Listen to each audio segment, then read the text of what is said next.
Aleluia. Vamos orar ao Senhor pela vida de Luciano nesse momento. Pai querido, pedimos a Ti, Senhor, que o Senhor use o Teu filho agora como instrumento em Tuas mãos. Tudo aquilo que ele estudou, que Teu Espírito Santo apropriou em seu coração, que flua agora na sua fala, ó Pai, e venha abençoar a cada um de nós, a Tua igreja. Que aquilo que Tu queres ministrar ao nosso coração seja derramado sobre nós através da vida do Teu Filho. Abençoe sua mente, a organização das suas ideias, e dê-lhe graça, Senhor, graça do Teu Espírito para ministrar a Tua palavra. Pedimos que traga sobre nós a quietude e abra as nossas mentes e ouvidos espirituais para ouvir e entender e aprender e praticar a respeito, Senhor, dessa palavra. Em nome de Jesus nós oramos. Amém. Glória a Deus. Amém. Deus te abençoe nesse dia em nome de Jesus. Que o Espírito Santo consiga converter tudo que vai ser lido aqui e dito em aprendizagem para você. Amém? Que cada um de nós possa estar cheios dessas verdades que nós vamos conversar aqui. Nós vamos hoje ler muitos textos. Assim como foi a primeira parte da pregação sobre a bendita esperança, hoje também nós teremos muitos textos que leremos juntos. Que o Espírito Santo nos conduza. Que nada que seja dito aqui seja de cunho pessoal, mas que seja plenamente guiado pelo Espírito de Deus. Amém? Glória a Jesus. Amém. Deus é bom. Vamos começar essa palavra com o nosso texto base, que fala da nossa bendita esperança. Que bendita esperança nós temos, amado? Diga assim: bendita esperança. Glória a Deus. Tito 2,13. Aguardando a bendita esperança e a manifestação da glória do nosso grande Deus e Salvador, Cristo Jesus. O texto diz assim, pode voltar um pouquinho, Lucas. Aguardando a bendita esperança. Amados, precisamos aguardar a vinda de Jesus. Essa é a nossa bendita esperança. Enfim, o descanso, o consolo virá quando Jesus voltar. Amém? Então, nosso texto base, aí é Tito 2,13. Pode passar assim. Aí só para a gente relembrar um pouco o que foi dito da outra vez. Antes da volta de Jesus, então a gente tem aí a apostasia, a manifestação do anticristo. Tudo isso nós vimos na outra pregação, né? A grande tribulação que acontecerá. Depois dessa grande tribulação, haverá os sinais no sol, na lua e nas estrelas. E depois desses sinais, então Jesus voltará. Então, quando Jesus voltar, todos os olhos, todas as nações da terra o verão, e ele virá sobre as nuvens do céu. E ele virá, a primeira coisa que ele vai fazer, assim quando ele descer, que estiver nas nuvens, acontecerá aí a primeira ressurreição. Depois Jesus, ele vai destruir o anticristo, que ainda estará por aqui nesse tempo. Então ele vai implantar o milênio. Depois do milênio, nós teremos o juízo final, onde todos serão julgados, todos os outros mortos serão julgados. E, enfim, a eternidade. Deus tem preparado novos céus e nova terra, nos quais habitam a justiça para nós. Amém? Então vamos focar hoje nessa segunda parte, a volta de Jesus e esses acontecimentos. Então, pode passar o slide, Lucas. A vinda do Filho do Homem. Mateus 24:30, o nosso texto da catequese, né? Então aparecerá no céu o sinal do Filho do Homem. Todos os povos da terra se lamentarão e verão o Filho do Homem vindo sobre as nuvens do céu com poder. Eu gostaria de ouvir todo mundo recitando esse versículo.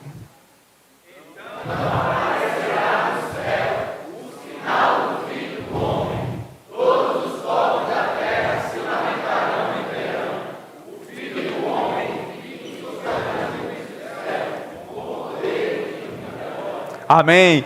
Essa é a nossa bendita esperança. Quando Jesus apontar os céus, enfim, nós estaremos com o nosso amado, com o amor da nossa vida, Jesus. Amém? Então vamos agora ler nas Escrituras a partir daqui o que vai acontecer depois dessa descida triunfante e maravilhosa do Senhor Jesus. A primeira ressurreição. Amados, quando Jesus voltar, a primeira coisa que vai acontecer aí é isso. 1 Tessalonicenses 4,16, acompanha comigo ali, ó. Porquanto o Senhor mesmo, dada a sua palavra de ordem, ouvida a voz do arcanjo e ressoada a trombeta de Deus, descerá dos céus, e os mortos em Cristo ressuscitarão primeiro. Amém? Então, em que momento os mortos em Cristo ressuscitam? Nesse momento, quando Jesus desce, quando a última trombeta tocar. Ao longo das pregações, vocês perceberam que algumas coisas a gente não falou. É muito extensa a pregação sobre a vida de Jesus. Em 2 pregações, então, a gente tem que falar alguns pontos principais. Mas a gente não falou, por exemplo, nas pregações, sobre as trombetas. Serão tocadas 7 trombetas. E a vida de Jesus será na última trombeta. Essa trombeta que o texto está se referindo aí. Tá? Então, essas 2 pregações é para que Deus nos encha de alegria e esperança. Mas não é para a gente parar estudando ou aprendendo sobre a volta de Jesus. Tem muito mais coisas que, se Deus permitir, a gente vai continuar falando ao longo dos meses aí, dos anos, até Jesus voltar. Nós precisamos falar sobre muitas coisas. Então, primeira ressurreição.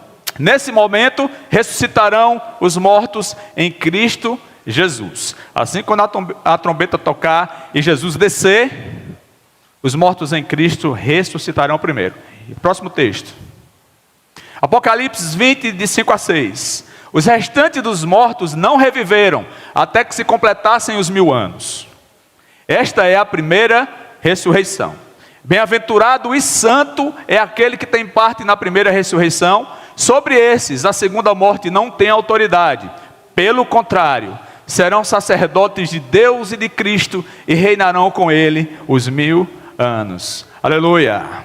Jesus é bom. Essa é a primeira ressurreição. Bem-aventurado e santo o que tem parte nessa ressurreição. Sobre esses, a segunda morte não tem autoridade, mas eles reinarão com Cristo os 1000 anos. E os outros mortos, os que não estavam em Cristo, ainda não ressuscitarão. Os restantes dos mortos não reviveram até que se completassem os 1000 anos. Então, na ressurreição, a gente tem a ressurreição, meus amados, dos justos e dos injustos. Todos um dia ressuscitarão. Bons e maus. Justos e injustos. O tempo que separa uma ressurreição da outra é o milênio. Esses 1000 anos. Os primeiros a ressuscitarem serão os que estão em Cristo Jesus, na vinda dele. Amém? Vamos para o próximo texto. 1 Coríntios 15, 51. No momento, no abrir e fechar de olhos, ao ressoar da última trombeta, a trombeta soará, os mortos ressuscitarão incorruptíveis. Amém? Mais uma vez aí, Paulo ensinando aos Coríntios. E ele aqui está dizendo uma coisa a mais para a gente: como os mortos em Cristo ressuscitarão incorruptíveis. Diga assim: incorruptível. É assim que os mortos em Cristo ressuscitarão. O texto segue, Paulo dizendo assim: porque é necessário que esse corpo, que é mortal, se revista da imortalidade, e esse corpo que é corruptível se revista da incorruptibilidade. Nesse momento, todos os mortos ressuscitarão com corpos imortais, não morrerão mais, incorruptíveis. Glória a Deus. Você tem aguardado por essa ressurreição, meu amado? Às vezes a gente pensa, viver é tão bom, e a grande nota do mundo é assim: ninguém quer morrer, porque todos acham a vida algo maravilhosa, porque estão focados no presente século e nas coisas que vêm. Mas Deus tem preparado verdadeiramente uma vida eterna. Deus tem preparado a imortalidade por meio do Evangelho, por meio da pessoa de Jesus Cristo, para todos aqueles que creem em Jesus. Amém? Sigamos. Bem, segunda coisa que vai acontecer quando Jesus voltar é a transformação. Luciano, transformação de quê? Nós vimos que os mortos em Cristo ressuscitarão primeiro com corpos imortais, incorruptíveis. E os vivos, os que estiverem em Cristo ainda. Nós vimos, falado por Samuel na última pregação, que haverá antes da vinda de Jesus uma grande tribulação. E que muitos dos santos morrerão. Esses que morrerem também na grande tribulação, quando Jesus voltar, já ressuscitarão incorruptíveis. Mas o anticristo ele não vai conseguir pegar todo mundo. Sobrará alguns irmãos. E esses irmãos que sobraram, nesse período, quando Jesus voltar, eles também receberão esses corpos incorruptíveis. E o texto diz, 1 Coríntios capítulo 15, versículo 51. Eis que vos digo um mistério. Nem todos dormiremos, mas transformados seremos todos. No momento, no abrir e fechar de olhos, ao ressoar da última trombeta, a trombeta soará, os mortos ressuscitarão incorruptíveis e nós seremos transformados. Meus amados, olha o tempo que vai durar essa transformação. Olha o tempo. No momento, no abrir e fechar de olhos. Meu querido, numa piscada, dá uma piscada aí, por favor. Rapidão assim. Nesse momento. Os mortos ressuscitarão incorruptíveis e nós seremos transformados. Que bendita esperança, meus amados. Vale a pena você perseverar em Cristo. Não só por isso. Claro que isso é maravilhoso. Mas Jesus quer você. Jesus te comprou. Amém. Vamos para o próximo texto. Filipenses agora. Paulo falando aos Filipenses no capítulo 3, versos 20 e 21. Olha o que está escrito lá.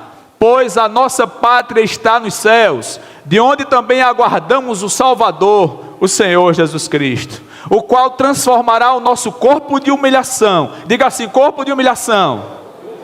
Jesus transformará esse corpo de humilhação para ser igual ao corpo da sua glória, segundo a eficácia do poder que Ele tem de até subordinar a si todas as coisas. Aqui a gente está aprendendo também pelo Espírito Santo, que deixou registrado, que esse corpo é um corpo de glória, é um corpo semelhante ao corpo que Jesus tem hoje. Jesus, quando ressuscitou, Ele ressuscitou com esse corpo glorioso, e é esse mesmo corpo que nós teremos quando Jesus voltar. Amém? Jesus vai padronizar todos nele.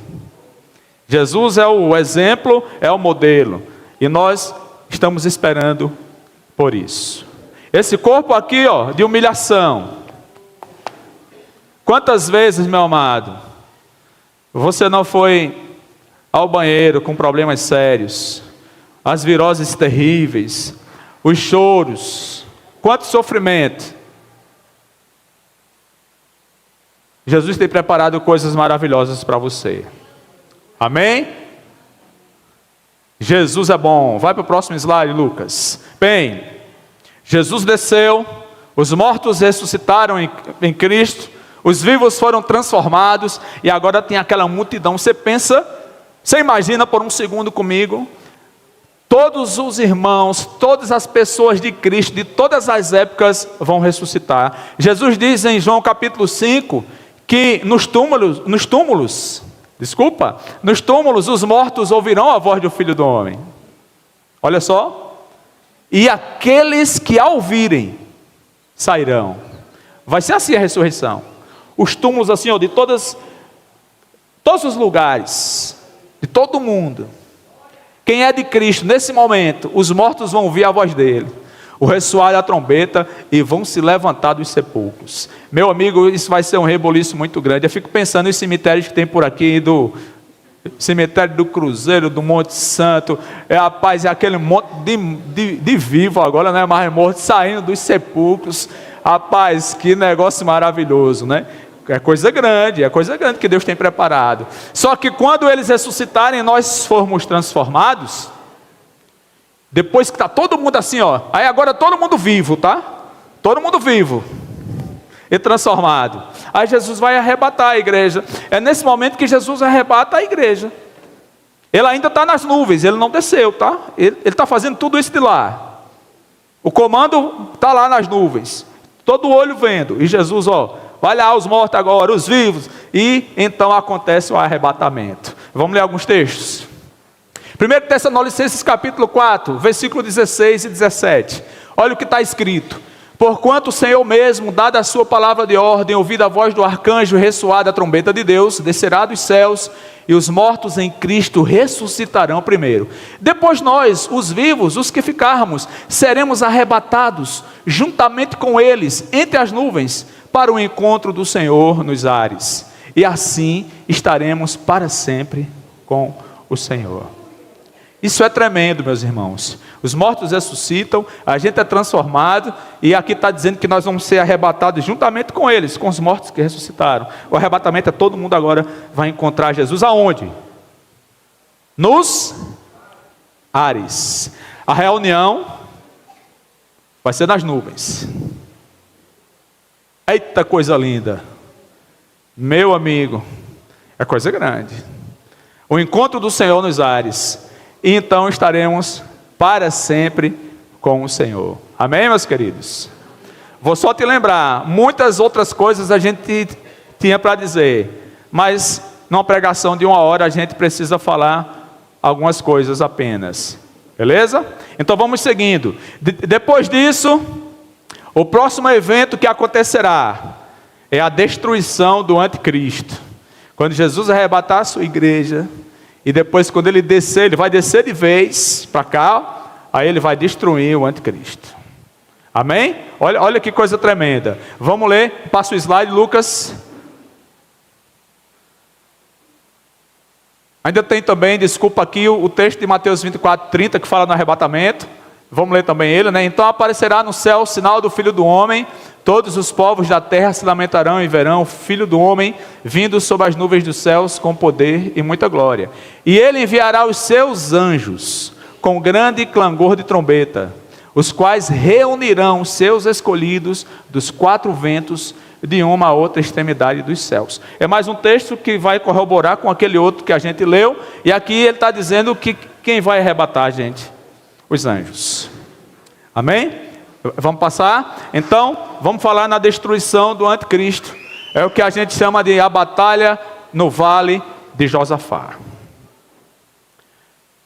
É nessa batalha que Jesus vai destruir o anticristo. Só que é interessante aqui você perceber uma coisa. O anticristo já está aqui na terra. Ele já produziu aquela grande tribulação.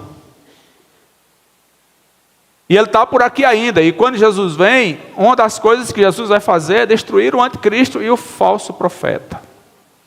Bem, antes dessa batalha, eu vou voltar um pouquinho no tempo, para a gente ver como é que vai ser montada essa batalha aqui. Porque o anticristo é que vai arquitetar e vai juntar as nações para combater contra Cristo.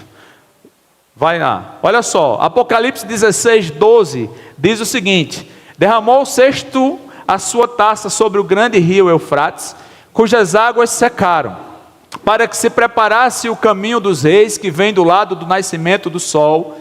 Então vi sair da boca do dragão, da boca da besta e da boca do falso profeta 3 espíritos imundos semelhantes a rãs, porque eles são espíritos de demônios, operadores de sinais, e se dirigem aos reis do mundo inteiro com o fim de ajuntá-los para a peleja do grande dia do Deus Todo-Poderoso. Então os ajuntaram no lugar em que hebraico se chama Armagedon. Esses espíritos aí imundos vão convencer as nações e vão convencer os reis da terra a se levantarem contra Cristo. E vão juntá-los nesse lugar. É um lugar que fica em Israel. É uma grande planície chamada Planície do Armagedon. muito, muito grande, um lugar muito estratégico para guerras mesmo, lá em Israel, e as nações vão ser reunidas ali. Tá? Eu estou voltando um tempo atrás, para você entender o processo. Né? As nações vão ser juntas aí, enganadas por Satanás. Agora, tudo isso, amados, com permissão de Deus, porque Deus quer mesmo que essas nações se juntem ali. Porque Deus vai destruir não só o anticristo e o falso profeta, mas inclusive essas nações que se levantaram contra ele. Todos que forem para aí, irão morrer. Todos. Próximo texto. Joel capítulo 3, verso 2. Lá no Antigo Testamento, a profecia já aí. Congregarei todas as nações e as farei descer ao vale de Josafá. E ali entrarei em juízo contra elas, por causa do meu povo e da minha herança Israel, a quem elas espalharam por entre os povos, repartindo a minha terra entre si. O versículo 14, pulando um pouco, diz assim, olha a quantidade de pessoas que tem lá. Multidões no vale da decisão. Porque o dia do Senhor está perto, no vale da decisão. Então, aqui o texto está dizendo que é o próprio Deus que vai levar essas nações para lá. Chega, se ajuntem as nações, porque o dia do Senhor está perto. Aí, eu entrarei em juízo contra elas. Amém? Coisa maravilhosa. Agora vamos voltar lá para o momento glorioso dessa batalha. Vai lá, o próximo texto, Apocalipse 19, versículo 19. Diz assim: e vi a besta e os reis da terra com os seus exércitos congregados para pelejarem contra aquele que estava montado no cavalo e contra o seu exército. Mas a besta foi aprisionada, e com ela o falso profeta, que com os sinais feitos diante dela, seduziu aqueles que receberam a marca da besta, e eram os adoradores da sua imagem. Os dois foram lançados vivos dentro do lago de fogo, que arde com enxofre. Os restantes foram mortos com a espada que saía da boca daquele que estava montado no cavalo. Amém? Essa batalha aí. Bem, não vai durar muito tempo não. Todas essas nações serão mortas. E o anticristo e o falso profeta, os dois jogados no lago de fogo e enxofre, são os inaugurantes do lago de fogo. São os primeiros a serem jogados ali. E essa batalha aqui, Jesus vencerá então e destruirá o iníquo, como está profetizado. E a partir daí, o Senhor Jesus, ele vai então implantar o seu reino milenar. Próximo texto. Bem, antes do milênio acontecer, uma coisa a mais precisa ser feita, que Jesus vai fazer. Jesus derrotou o anticristo, destruiu as nações, se levantaram contra ele. E para começar o milênio, ele vai prender Satanás por 1000 anos. A gente poderia definir o milênio da seguinte maneira: o que é o milênio? O milênio é um governo de 1000 anos de Cristo, tá? Mas o milênio é esse governo de 1000 anos sem a presença de Satanás. Porque o reino de Jesus, ele vai durar, não exatos 1000 anos, ele vai durar um pouco mais de 1000 anos. Mas os 1000 anos é o reino dele sem a presença do diabo. Ele vai tirar Satanás, vai prender Satanás, e então ele vai governar essa terra sem a presença do diabo. Vamos ler um versículo aí, o próximo, Lucas. Apocalipse 20, verso 1. Então, vi descer do céu um anjo, tinha na mão a chave do abismo, e uma grande corrente. Ele segurou o dragão, a antiga serpente, que é o diabo, Satanás, e o prendeu por 1000 anos. Lançou-o no abismo, fechou e pôs selo sobre ele, para que não mais enganasse as nações, até se completarem os 1000 anos. Depois disso, ou seja, depois dos 1000 anos, é necessário que ele seja solto pouco tempo. Então, o Senhor Jesus vai prender a Satanás no abismo, acorrentado, por 1000 anos. Quando se completarem os 1000 anos, Deus vai permitir que Satanás seja solto um pouquinho de tempo, tá? É necessário isso acontecer, você vai entender por quê. Beleza? Então, Satanás preso, 1000 anos, aí começa o milênio. Vai, Lucas. Milênio. Olha aí. Meus queridos, o milênio, Jesus vai reinar aqui nesse mundo, nessa terra, tá? Amém? Lá em Apocalipse, quando está sendo tocada as trombetas, quando é tocada a última, os anjos dizem assim: os reinos do mundo se tornaram do Senhor e do seu Cristo, e Ele reinará pelos séculos dos séculos. Então, Apocalipse 19 fala como Jesus vai governar, vai reger essas nações. Apocalipse, aí é 2,19, tá? Acho que comeu ali o 2,19. Sai da sua boca uma espada afiada, para com ela ferir as nações. E ele mesmo as regerá com cetro de ferro, e pessoalmente pisa o lagar do vinho do furor da ira do Deus Todo-Poderoso. Bem, o reino milenar de Cristo vai ser estabelecido de forma teocrática, né? Deus é o dono do negócio. Aqui a gente vai ter uma teocracia. Vai ser do jeito que Deus quer, não do jeito que o homem quer. Então o governo de Jesus é com cetro de ferro. Jesus não vai alisar as nações. Jesus vai corrigir as nações. Será um reino de paz. Enfim, a verdadeira paz irá brotar nessa terra. Não haverá mais mal em canto algum. Todos viverão seguros. Todos viverão seguros. A verdadeira paz. Deus vai mudar até o jeito dos animais viverem. Porque até o lobo vai ficar pertinho do cordeiro agora e não vai acontecer mais nada. O leão vai comer palha, como o boi come. É uma mudança geral no padrão aqui terreno. Prestem atenção, esse reino é aqui nessa terra, tá?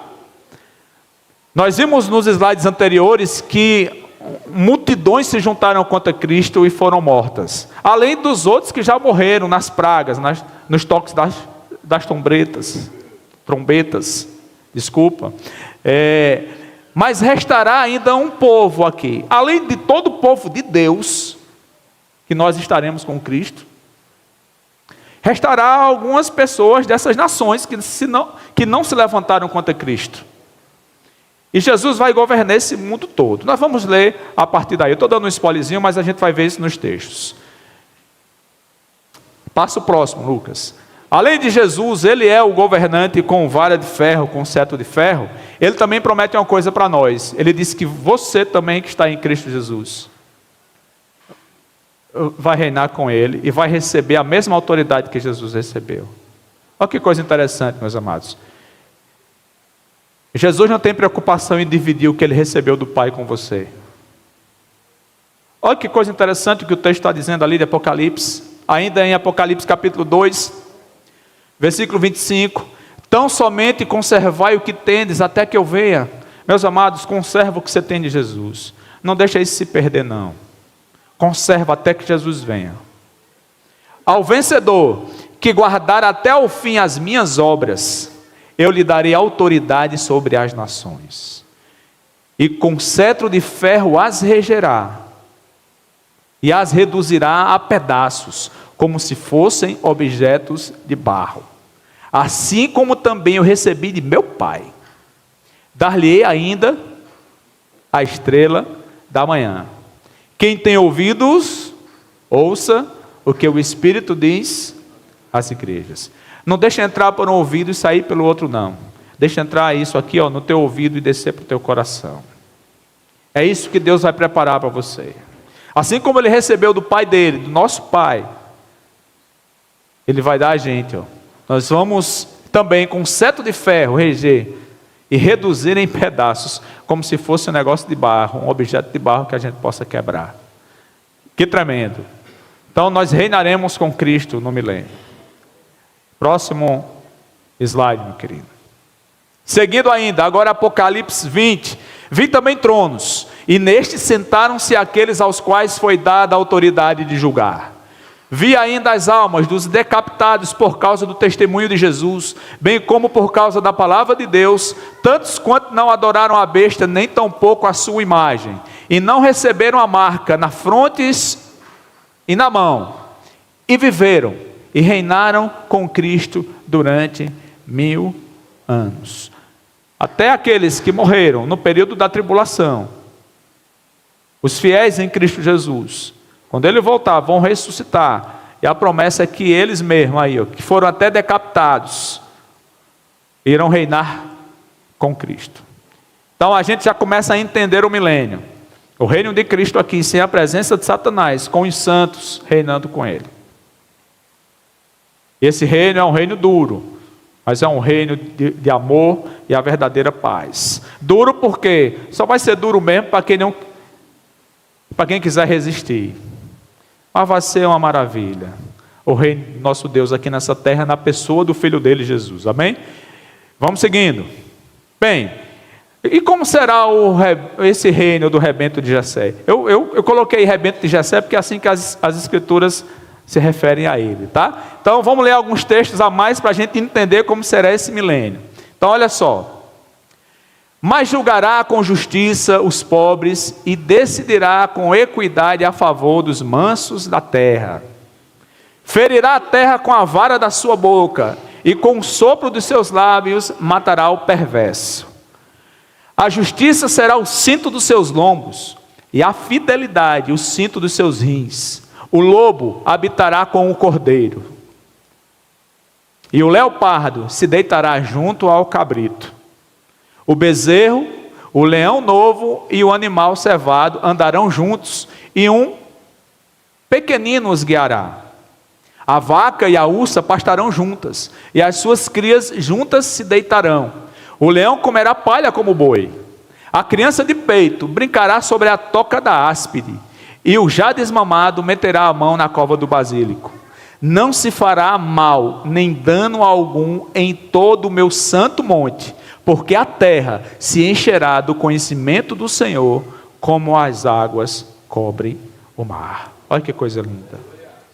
Diga assim comigo: a terra se encherá do conhecimento do Senhor, assim como as águas cobrem o mar.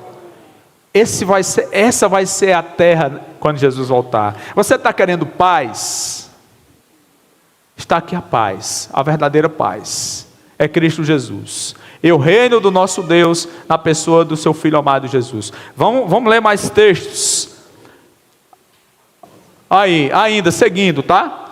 Naquele dia recorrerão às nações a raiz de Jessé, que está posta por estandarte dos povos, a glória lhe será a morada. Todo o texto do slide anterior, a sequência é esse aqui, tá? Isaías capítulo 11, do 4 ao 10. Então as nações recorrerão a ele, a raiz de Jessé. Você sabe quem é Jessé? É o pai de Davi, né? Então Jesus está representando isso. As nações dessa terra recorrerão a ele. Amém? Vamos para o próximo. Ainda, agora Isaías capítulo 2, lá no versículo 2. Nos últimos dias acontecerá que o monte da casa do Senhor será estabelecido no cimo dos montes, e se elevará sobre os outeiros, e para ele afluirão todos os povos.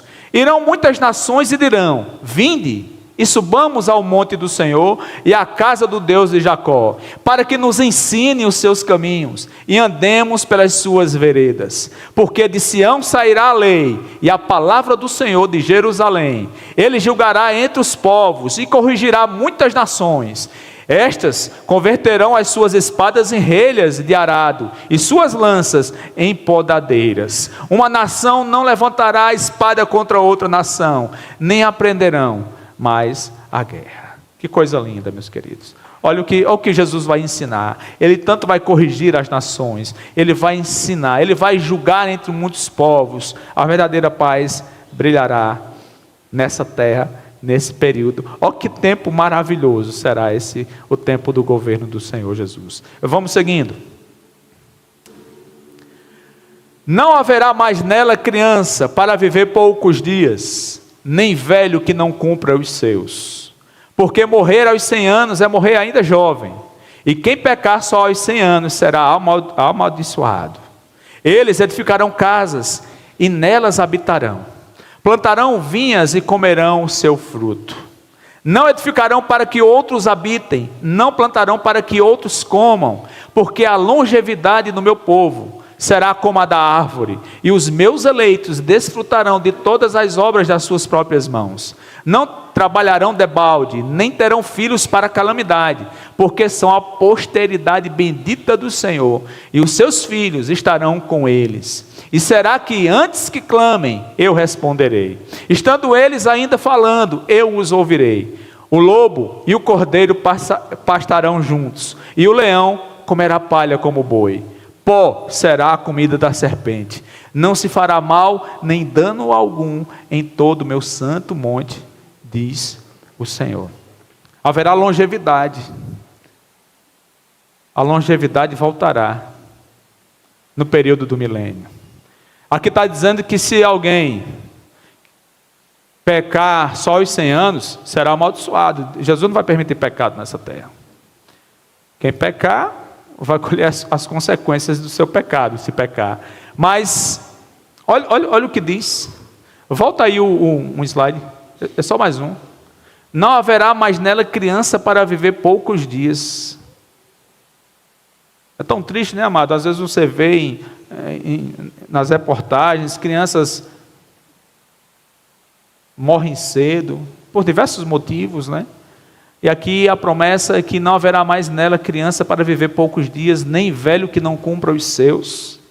Porque morrer aos 100 anos é morrer ainda jovem. Então a longevidade voltará a essa terra no período do milênio. Quem chegar aos 100 anos ainda está jovem. Interessante. Massa. Vamos lá. Isso foi, volta aí por favor. Isso foi Isaías 65, do 20 ao 25. Amém? Coisa tremenda, né? Vamos seguindo. Próximo. Todos os que restarem de todas as nações que vieram contra Jerusalém, subirão de ano em ano para adorar o Rei, o Senhor dos Exércitos, e para celebrar a festa dos tabernáculos. Se alguma das famílias da terra não subir a Jerusalém para adorar o Rei, o Senhor dos Exércitos, não virá sobre ela a chuva. Se a família dos egípcios não subir, nem vier, não cairá sobre elas a chuva. Virá a praga com que o Senhor ferirá as nações que não subirem a celebrar a festa dos tabernáculos. Zacarias 14:16, esse texto também fala do milênio, e fala aí que as nações que restaram, lembra da batalha lá do vale de Josafá? Quem não foi para lá, os que restaram nessa terra, vão ter que de ano em ano subir a Jerusalém para adorar o Rei. E se alguma das famílias da terra não subir, sobre elas não vem a chuva naquele ano. Esse é o reino de Jesus, né? Então, alguns textos que a gente está trazendo para você entender como que o milênio vai ser estabelecido. Vai lá para o próximo, por favor. Bem, então, cumpre-se os 1000 anos desse reino maravilhoso de Jesus. Completou-se 1000 anos, e agora? Satanás vai ser solto da sua prisão. Apocalipse 20, versículo 7. Quando, porém, se completarem os 1000 anos, Satanás será solto da sua prisão, e sairá a seduzir as nações que há nos 4 cantos da terra, Gog e Magog, a fim de reuni-las para a peleja. O número delas é como a areia do mar. Essa é a chamada guerra de Gog e Magog. Depois que se completaram os milênios, aquelas nações que restaram, que foram governadas por Cristo, quando Satanás então é solto, ele vai enganá-las a tal ponto que elas vão se levantar contra Cristo. E ele vai fazer um levante contra Jesus, contra o seu povo, e vai tentar sitiar Jerusalém mais uma vez. Vocês podem ler depois aí em casa, Apocalipse 20, lê os versículos que se seguem, o que vai acontecer, tá? Essa guerra não vai nem acontecer, porque o próprio Deus vai intervir, vai permitir que Satanás levante essas nações contra Cristo e contra nós e contra o seu povo, mas eles vão cair todos, serão consumidos pelo fogo e enxofre. Então vocês podem ler depois em casa, tá? Façam essa leitura, vai ser muito, muito legal. Mas o diabo então, quando se solta, que faz esse levante, faz com que os povos dessa terra, mais uma vez, se voltem contra Deus, e todos são destruídos, consumidos pelo fogo, e Satanás então, enfim, é condenado. Próximo versículo. Marcharam então pela superfície da terra, sitiaram o acampamento dos santos e a cidade querida. Desceu, porém, fogo do céu e os consumiu. O diabo, o sedutor deles, foi lançado para dentro do lago de fogo e enxofre, onde já se encontra não só a besta, como também o falso profeta, e serão atormentados de dia e de noite pelos séculos. Mais um aí para compor o lago de fogo. E a besta e o falso profeta já estavam lá. Quanto tempo que eles já estavam lá? Nessa brincadeirinha aí? 1000 anos, de dia e de noite, sendo queimado pelo fogo inextinguível. Fogo e enxofre. Aí chegou agora o trio. Completou o trio aí, né, satânico, para ser queimado pelos séculos dos séculos. Bem, aí então está a destruição de Satanás. Depois do milênio, Satanás então é destruído, e ele está numa figura representativa, não só ele, mas todos os seus anjos. É o julgamento dele, e então Jesus destrói mais um dos seus inimigos, que é o diabo. A Bíblia diz, em 1 Coríntios capítulo 15, Paulo ensinando, que convém que Jesus reine até que todos os seus inimigos sejam postos debaixo dos seus pés. Jesus vai reinar até que todos estejam destruídos. Satanás, mais um que foi destruído aí depois do milênio. Vamos para os próximos textos. Bem, depois da destruição do diabo, então, vai acontecer o grande trono branco, que é o julgamento agora de todos os mortos. Aqui vai acontecer a segunda ressurreição. Agora todos os mortos, os ímpios, todos que não ressuscitaram na primeira ressurreição, vão ressuscitar agora, para serem julgados. Essa é chamada a ressurreição do juízo. Tá? Vamos lá? Apocalipse 20, de 12 a 13 e o versículo 15, diz assim: vi também os mortos, os grandes e os pequenos, postos em pé diante do trono. Então se abriram livros. Ainda outro livro, o da vida, foi aberto. E os mortos foram julgados segundo as suas obras, conforme o que se achava escrito nos livros. Deu mar os mortos que nele estavam. A morte e o além entregaram os mortos que neles havia, e foram julgados, um por um, segundo as suas obras. E se alguém não foi achado inscrito no livro da vida, esse foi lançado para dentro do lago de fogo. Então agora é o julgamento de todos os mortos de todas as épocas serão julgados. E é interessante que está dizendo aí que no céu tem livros, e tem um livro especial, que é o livro da vida. Nos livros estão escritas a vida, as obras de cada um de nós, de cada homem dessa terra. E os mortos serão julgados segundo as coisas que estão escritas nos livros. E existe outro livro, chamado livro da vida. Esse livro contém o nome das pessoas que serão salvas.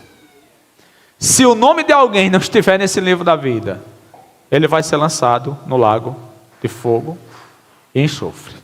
E interessante, meus amados, Deus não tem pressa para julgar. Aqui está dizendo que vai ser julgado, não é no coletivo não, é igual aqueles casamentos que se faz na época do São João, né? Casamento coletivo, se casa logo 50 de uma vez só, 100. Aqui o julgamento é de um por um. A vida de cada pessoa, os pecados que ela cometeu, serão julgados publicamente, tintim por tintim, cada coisinha, não vai escapar nada. E aí, então, todos os ímpios serão destruídos. Bem, para isso acontecer, eles precisaram ressuscitar. a ressurreição do juízo, tá? Eles ressuscitaram, estão sendo julgados e vão aí para o lago de fogo, né? Então, se alguém não for achado inscrito no livro da vida, vai ser lançado dentro do lago que arde com fogo e enxofre. Bem, já foram destruídos Satanás, todos os ímpios, falta só mais um ser destruído. Quem é que está faltando ser destruído aí? Vamos falar alto. Quem é que está faltando ser destruído? A morte. Diga assim, a morte. A morte vai ser destruída, é o último inimigo que Jesus vai destruir. É a morte. Vamos lá? Apocalipse 20, versículo 14. Então a morte e o inferno, esse inferno aí é o Hades, tá? Foram lançados para dentro do lago de fogo. Esta é a segunda morte, o lago de fogo. Olha aí, a própria morte agora vai provar a morte, né? Enfim, ela que pegou muita gente, agora, meu amigo, tome, chegou o dia de você. Pois é. 1 Coríntios capítulo 15, Paulo dizendo assim: onde está, ó morte, a tua vitória? Onde está, ó morte, o teu aguilhão? O aguilhão da morte é o pecado. A morte mata por causa do pecado.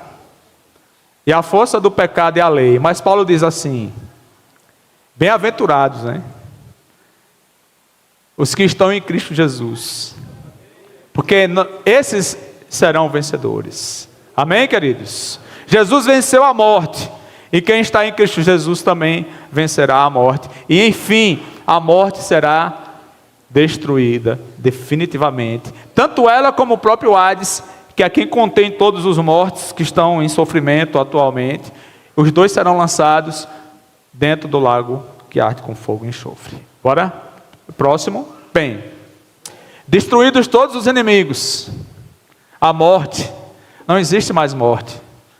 Aí, Deus, Ele vai fazer um novo céu e uma nova terra. Essa terra aqui, esse céu que você conhece e o mar, eles vão ser destruídos.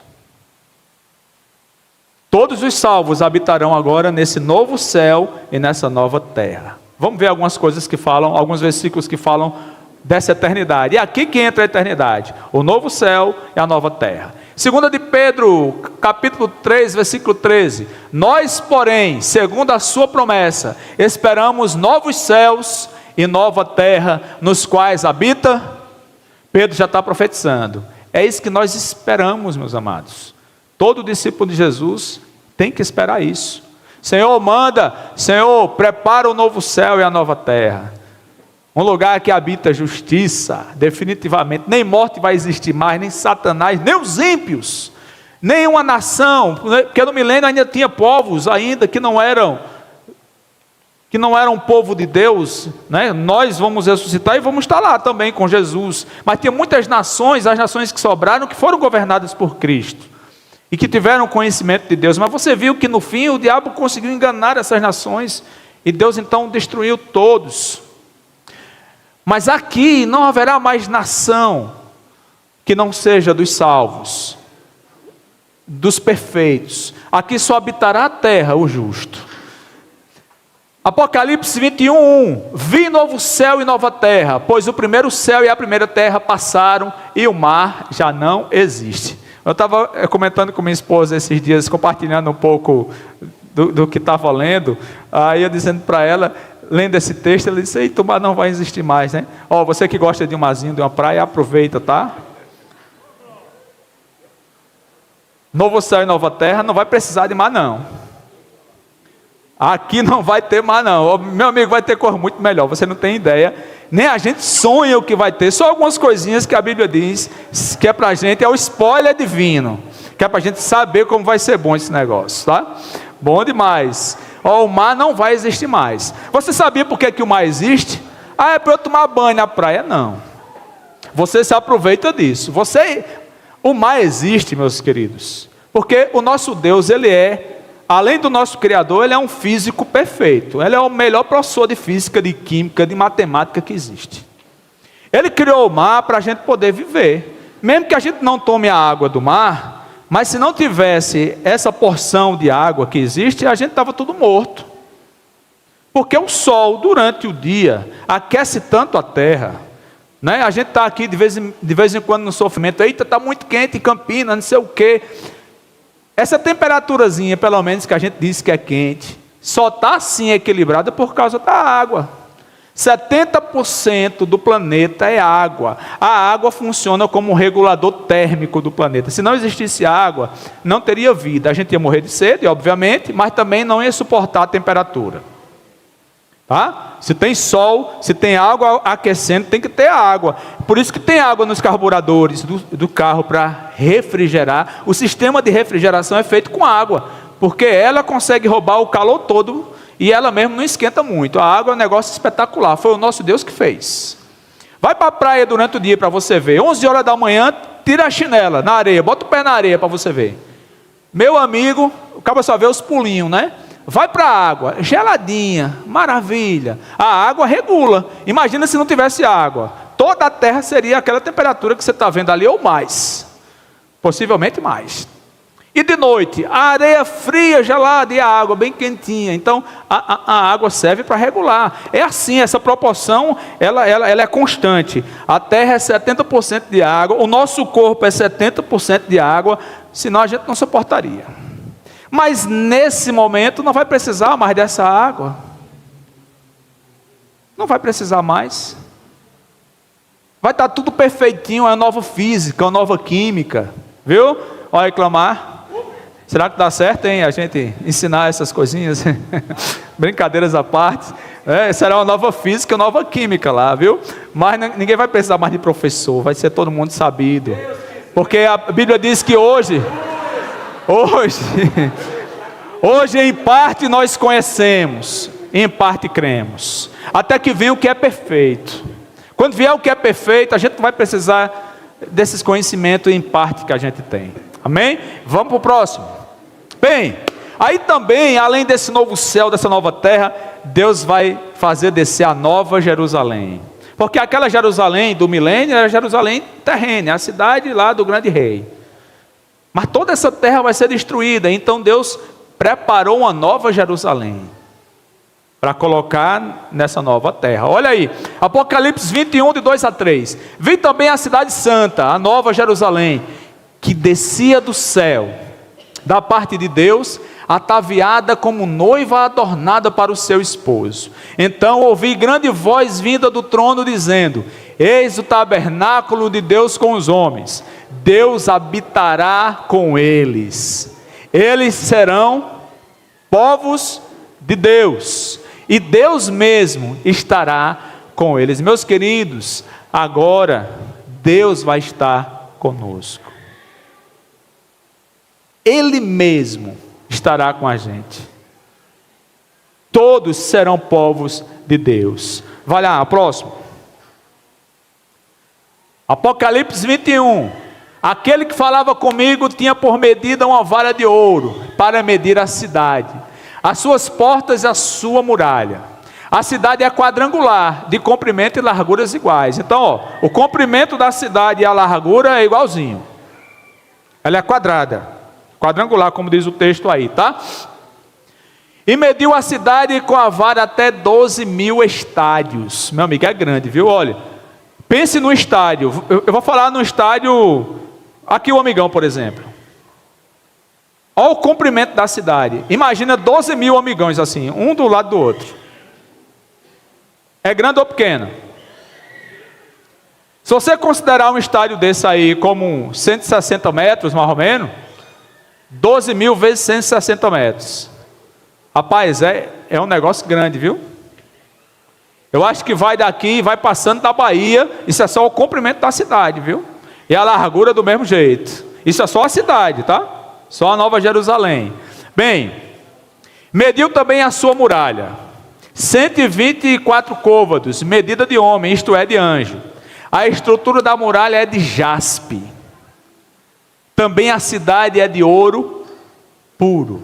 Não é 18 quilates não, viu? Ouro puro, a cidade todinha de ouro puro. Semelhante a vidro límpido. Ó, você que está aí, eu, se matando de trabalhar para ter uma casa mais ou menos. Cidade que a gente vai habitar, meu amigo, está aí, ó, ouro puro ali. Límpido, semelhante a cristal. Outro texto.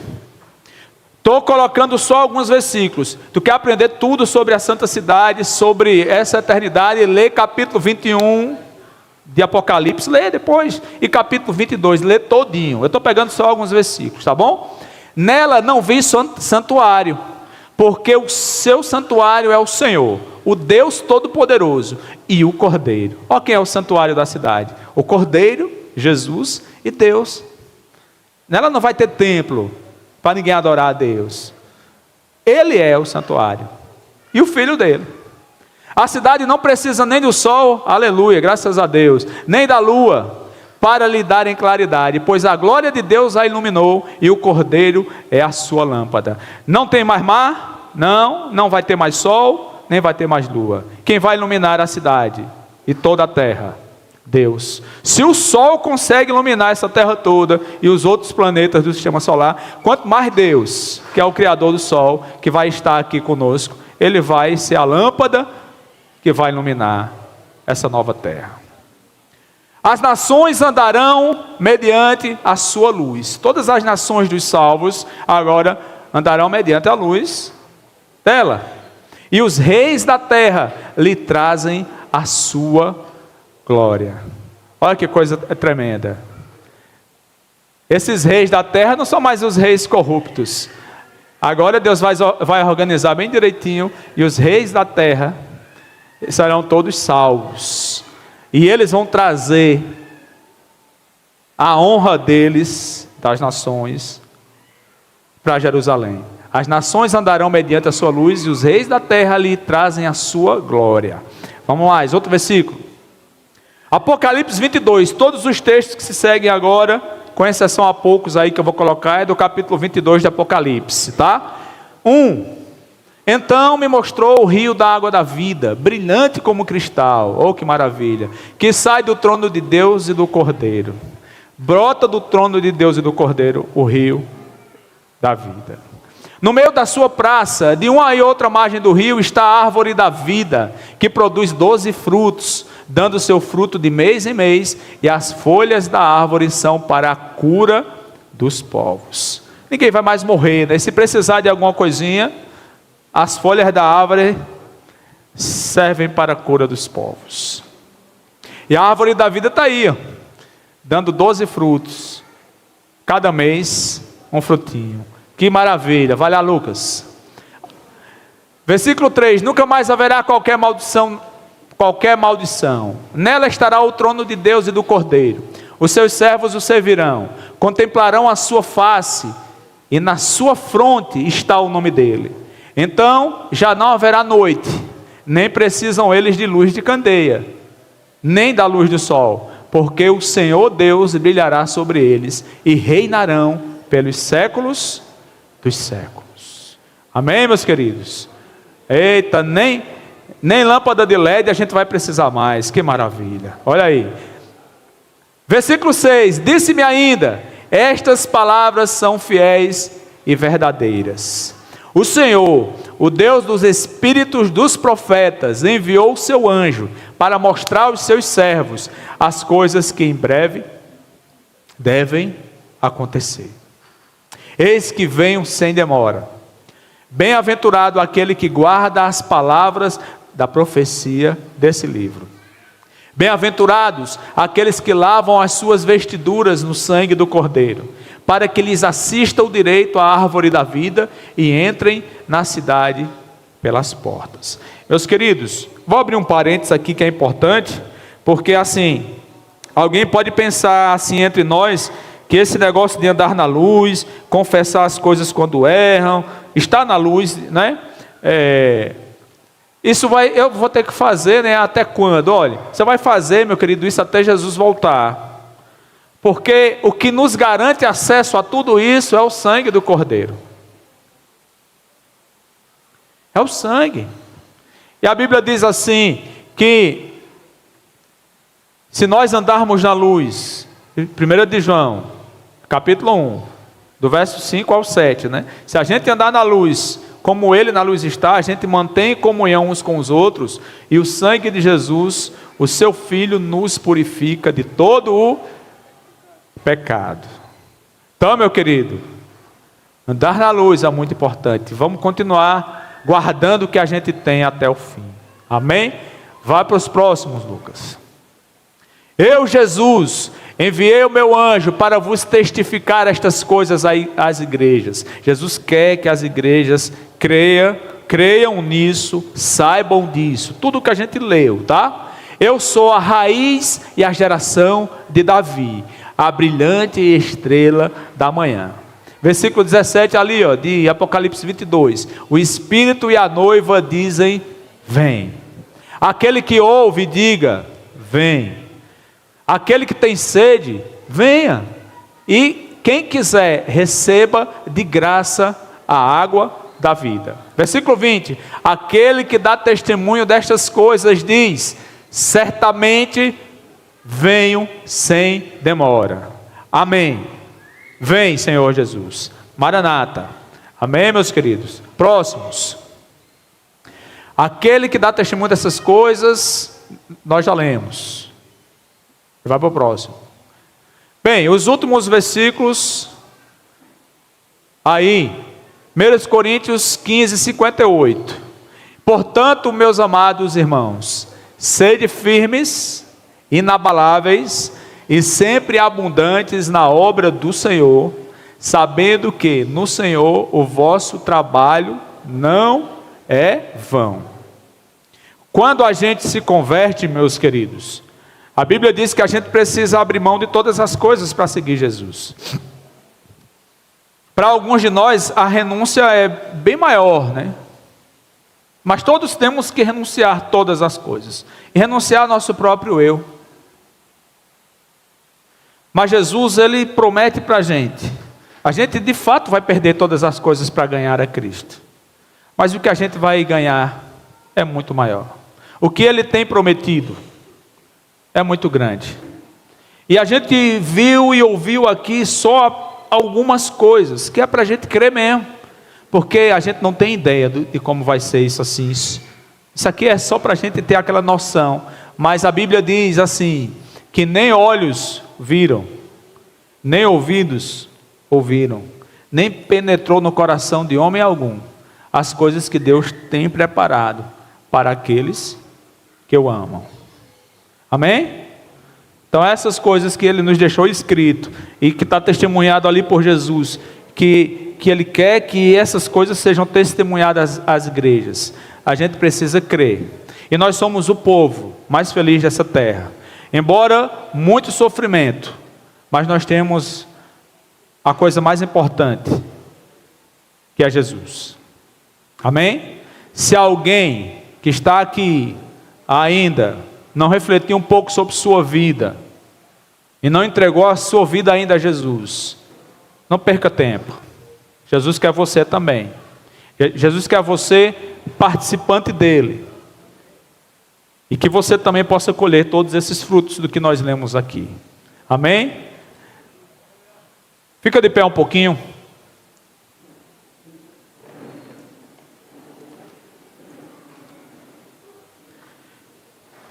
É só para balançar o esqueleto um pouquinho.